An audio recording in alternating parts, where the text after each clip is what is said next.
But let's move on to our player ratings. We're going to start off with Big Vic, 7s all round, and probably Spurs, well, not probably, most definitely Spurs' best player on the day.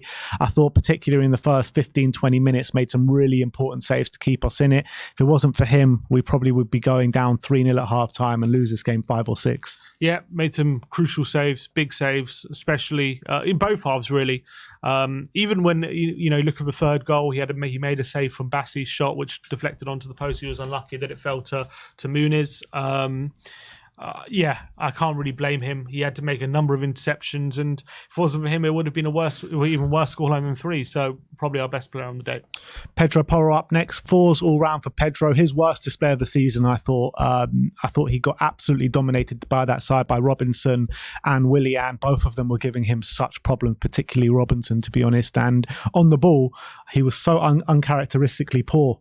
Every time he got on the ball, it seemed like he was giving the ball away. So we couldn't start attacks with him, and defensively he was really poor. So I thought by far his worst performance of the season. Agreed. I think it's summed up by late in the game that I think it was Johnson lays the ball back to him for a cross, like in the perfect Porro position, and like balloons it into the stands. It's like, that is not what Pedro Porro is all about. He got the run around. He really struggled to contain what was going on down that left hand side. And it was just a really off day for him. It was really disappointing after a really good performance from him personally against Villa. He a step backwards this week, so disappointing.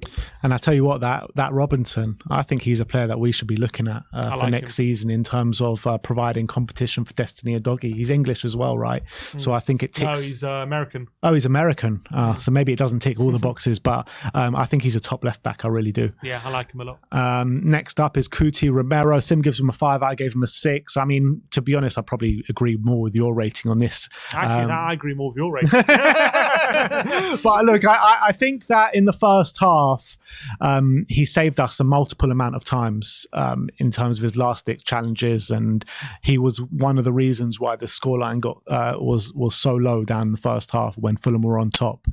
But having said that, I thought he was culpable for that third goal in terms of not defending that set piece well enough. And I think that I was saying actually quite a few times throughout the game, like I was speaking to Adrian, my uncle, and was saying that if it wasn't for Romero, we would be losing this game by so much. And he's one of the only players to come out of this with a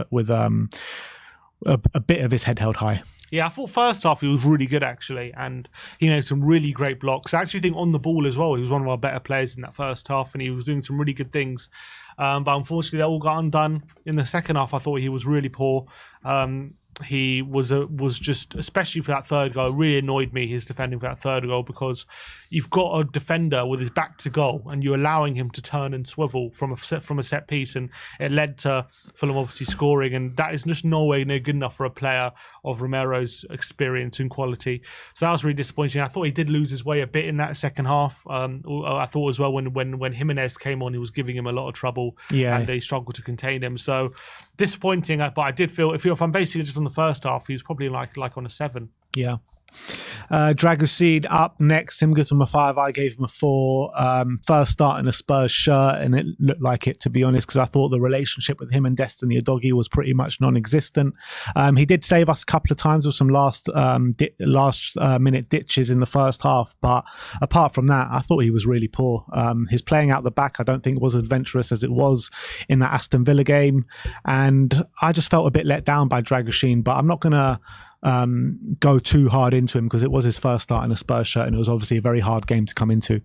I slightly disagree. I don't think it was as bad as you're saying, especially in the first half. I actually thought he had a really good first half. What was disappointing and clearly he was struggling with a bit was a couple of occasions he tried to pass it out wide to Udogie and played it out of play, and maybe he's just getting used to that new position, playing on the left side centre-back. What I would say is in the first half, I thought he was doing a really good job, especially from winning a lot of headers, especially from corners. He made some really good blocks as well when we were under pressure, and I thought he was doing a really good job dealing with Muniz, who was threatening, and he was doing a really good job just muscling him out of certain situations positions, winning some goal kicks, and he was looking confident. But then it did kind of switch when that goal went in. Muniz was able to peel away from him for the first one, albeit it was a great ball from Robinson, but Muniz was able to get away with him. He got the goal. In the second half, he definitely wasn't as confident as he was in the first half, and did start to struggle. But I would say in that first 40 minutes or so, I was actually really impressed with him. I thought he was doing really well, but it unravelled, unfortunately. I did feel like he needs to be doing better to react quicker for the goal at the corner, and I did feel that he needs to be doing better to track his man, albeit it was an unbelievable ball from Robinson for the goal. I feel like he's got to be doing more to track his man as well at the back post. So I did think he had his hand in 2 of the goals we conceded, but I do expect better from Dragusin, and I think we will see better from Dragusin because I think we saw that in the Villa game. So onwards and upwards. I did see some good stuff from him. Yeah, I'm not saying we didn't, but I also saw some bad stuff from him. Let's move on to Destiny Udogie. 4s all round for Destiny, and probably his worst display of the season as well. I thought he was shocking at times, particularly on the ball. There was a few driving runs, but apart from that, there was nothing there to see from Destiny Udogie. It was absolutely embarrassing for that second goal. The defensive nous he was showing, Iwobi literally just waltzed past him, just absolutely waltzed past him like he's not even there, not even a foot he put in. And it was an embarrassing moment for Destiny. Yeah, another player who was really nowhere near his best. To be fair, there was one good moment from him in the first half where he was able to win the ball from a high regain, burst down the left-hand side, cut it back for Maddison, and if Maddison's shot was a bit more accurate, Udogie could have had an assist and we could have been 1 up. But apart from that, I thought defensively, all over the shop. I thought Iwobi was just, and Castagna, every single time they were just getting in time and time again. Udogie seemed to have no way to stop it. Maybe Brennan has a bit of a fault for not helping him a bit. Maybe we were guilty of not tracking our runners, but it just felt like Udogie had no answer to what they were doing down that side. And we've seen Udogie have some really good games defensively against some top players this season, but against Iwobi and Castagna, he was really struggling. And both, to be fair, I don't think it was just his wing, both wings we were completely exposed and they were finding it easy to get in time and time again. But then going forward, apart from that one moment, he also struggled. It was one of his worst games for a while, unfortunately, for Destiny. But yeah, just bad day at the office for him. Yeah, you got him and Pedro Porro both putting in their worst performance of the season, and it showed.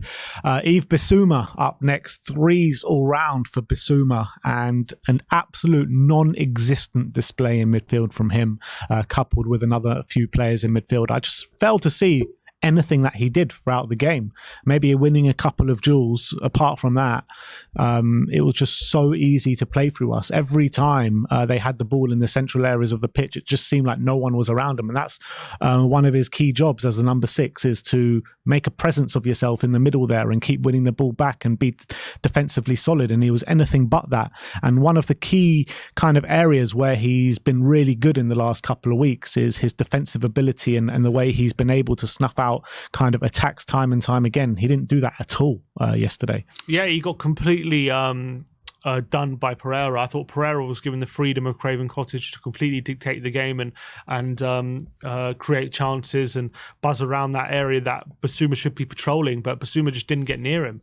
Pereira was finding it way too easy. I remember watching Pereira at Old Trafford, and every time he was picking that ball up on the halfway line and had all the space to turn, I was like, okay, if we don't, and I was thinking back to that game, thinking if we don't stop Pereira controlling this game, we're in big trouble. And for the whole game, we just weren't able to get a hold of him, and he caused us so much trouble. And I blame a lot on that. Bissouma on the ball as well didn't do a lot again. A bit of he had his gamely, I should say, sloppy moments where he did a few missed controls and gave the ball away in a bad position, which is really bad.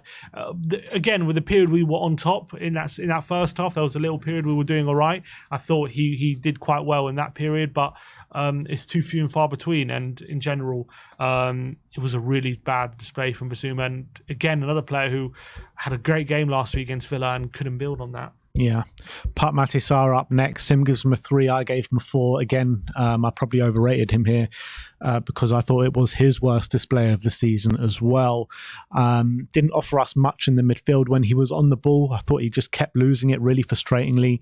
When he was off the ball, I felt like he couldn't win any of his duels and he was so easy to bypass. I mean, I was really disappointed with Pap yesterday. I think it typifies his performance when you look at the stats. A passing accuracy of 68%. I mean, that's shocking. Especially lowest on the pitch. That's especially with Sarr's standards. You know, Sarr, you expect him to usually have quite a good passing accuracy, but unfortunately, wasn't to be on this occasion. I thought he was sloppy. I thought he couldn't deal with the pressure from Paulinho and Sasa Lukic as well. He did do some really good pressing in that period. We were able to create chances. He was winning the ball back in some good areas, but unfortunately, it wasn't enough, and he was rightly taken off on 66 minutes. Next up, James Maddison. Sim gives him a 4. I gave him a 3. Again, his worst display of the season, which was really frustrating. I did feel like he was slightly coming into the game when we, took control a little bit in the latter stage of that second half of the first half. But apart from that, those couple of chances, that one, I think the one he created and one that he had a shot with, he was completely anonymous throughout the whole game. And he got taken off on the half an hour mark or just after, and really rightly so, because he was poor. Yeah, and what you associate Maddison with, is his ability to get stuck in as well. Like when he's at his best, when he's at his most confident, he's not shirking those defensive responsibilities. And I thought yesterday he wasn't really getting back into position. Although there were occasions he was playing that deep lying playmaker role on the ball, and at some points he looked like he was doing quite well. And obviously he had. I thought he set up Son for his chance, and then he had a chance himself, which dragged just wide. So there were some moments where he looked like he was getting into the game, as you say, but unfortunately, it's more what he was doing off the ball that was a big problem than on the ball. And I think he did obviously get a big bad tackle from Paulinho, really scraped down his ankle, and that obviously maybe contributed to him coming off. But it was a game where he just wasn't getting involved enough when we were in the transition and when we were defending. And we were made to pay for it because they completely dominated the midfield. Yeah, you talk about 2 moments that he had throughout the whole 66 minutes he was on the pitch. But apart from those 2 minutes, I mean, on the ball, what did he provide? Nothing. Absolutely nothing. Dejan Kulusevski up next. Sim gives him a 5. I gave him a 4. I think he was probably the one in the front line, the only attacking player that was trying to make something happen, that was trying to force the issue, trying to do something. He was getting on the ball. He was trying to make it a one-man mission at times, where he would take the ball past someone and just kept running into trouble, kept getting dispossessed. So as much as the effort levels were there from Decky, I just felt like quality and application of him just keep trying to do it all on his own was really frustrating. Yeah, I thought in the first half he was doing some really good things. I thought his pressing was actually really effective. It led to Spurs winning the ball back on a number of occasions in Fulham's third, and that was really good. And I actually thought Robinson was struggling to deal with Kulusevski in terms of Robinson was struggling to get the ball off him. When Kulusevski had the ball, and he was able to turn him a few times. The problem came when he did turn him and was asked to do something after that. I think you're absolutely right. He just kept running into trouble, kept passing it. Passes weren't accurate enough. He wasn't able to create the opportunities that his good work deserved. And unfortunately, he kept undoing his good work without being effective. After he was able to win the ball back, or after he was able to turn Robinson, what came after that was very disappointing. So that was a shame. I did think he was doing more than most in that first half, but I did think second half, obviously he moved him back to the centre, and I don't think he affected the game too much when he did that. And I didn't think he had as good a second half either. So unfortunately, not a good day for Kulusevski, but I thought he did a bit more than most other players. Moving on to Brennan Johnson, 4s all round for Brennan, and a frustrating display from Brennan on the back of 2 really positive performances from him, which is very annoying. I think that in terms of the big chances that he missed, I think he missed 1, maybe even 2 really presentable chances on the day. I did feel like he was fairly creative. I think 2 key passes, one of them laid on a complete plate for Timo Werner, who in like 19 times out of 20, 20 out of 20, that should be going in the back of the net. That is one of the easiest chances you're ever going to see in Premier League. And Brennan did provide that, so you got to give him credit for that. But apart from that, he was just super frustrating frustrating once again. Yeah, I think the most frustrating thing for me with Brennan was when he had those moments to get in one-on-one situations with the defender. And to be fair to him, he actually did try and take him on. He just wasn't good at it. He kept getting tackled and he kept losing the possession. There were some good things. His pressing was pretty decent at times. And obviously, and as you say, he had those two good chances. One of them, I think Maddison played him through on goal, and a bit more composure, he maybe puts it in the corner, but unfortunately it just trickled right into the keeper's arms. And then he had a really big opportunity in the second half when I think it was Werner who put it across. Was it Werner? Maybe it was Sonny, put it across the face to goal, and he put it wide from inside the 6-yard box where he should be scoring there. So but obviously he did set up Werner for his chance, which obviously he should have been scoring. So there were some moments for Brennan, but I thought in general, when his in general play wasn't as good as it was last week, where he was, actually making his passes count. He was actually playing some good flicks around the corner. But unfortunately, this one, his general play was found wanting a bit. And last but not least, in the starting 11, it's Heung-min Son. Unfortunately, he gets a 4s all round.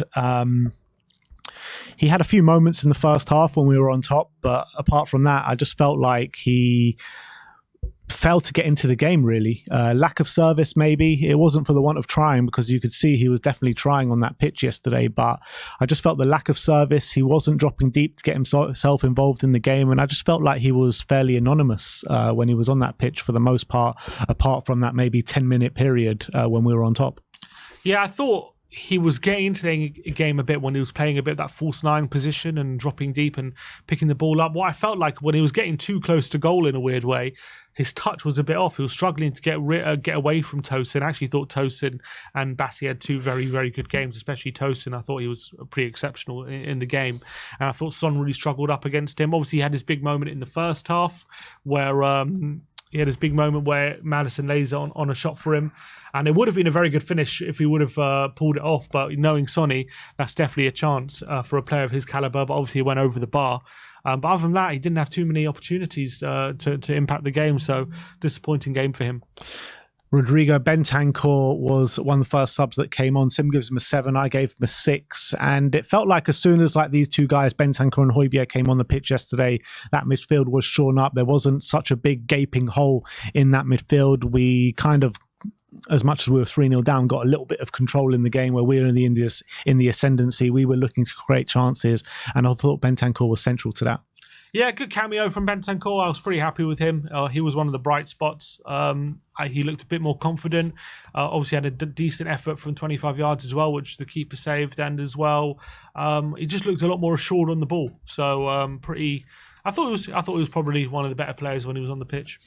Højbjerg up next, 6s all round, came on in the 6, and as well, like I said with Bentancur, it wasn't a surprise that when these guys came on, they came on with a different energy, and they gave us a bit more of a control in that midfield. And I thought Højbjerg played really well. He came on with a good mentality. He started to play some nice passes as well, but I guess it just wasn't enough.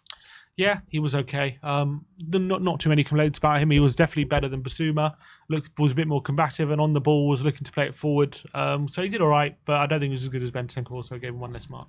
Timo Werner up next. Sim gives him a 5. I gave him a 3, and mostly just because of that miss. I mean, you can't miss that. You just can't miss that. It's an open goal at the back post 3 yards out.